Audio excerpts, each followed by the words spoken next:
became the author of this, frankly, when Pat Kaiser had asked someone else to do it and they couldn't. They were too busy. And she was kind of bemoaning that, and I dared to say to her, well, I might give this a shot if it's okay with you and the family. And that's how it came into being. And then COVID was right in the middle of that whole project, which kind of put a little bit of brakes on it a little bit. And then I got back at it. So from the day that I told Pat, yes, I'll do the book, or we agreed to that, to the day that Baylor Press handed me the first copy of this was about 5 years. And I would see, what did he read? Yeah.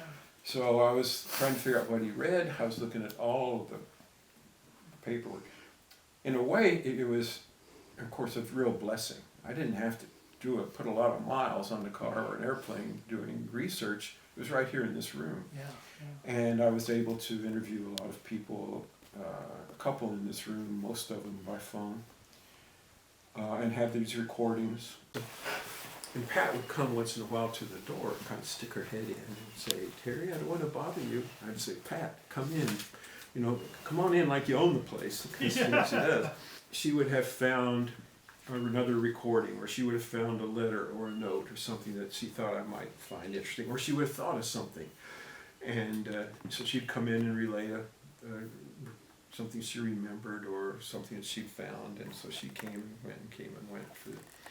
I was a minister of music years ago in local churches, and I knew of his music. And then our paths crossed. I was somebody in the audience and saw him in Glorieta, New Mexico time.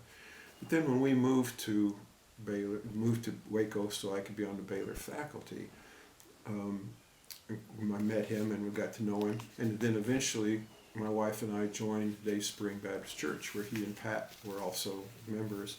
And that's when we really started to get close. So I would consider him a close friend for probably about 10 or 12 years.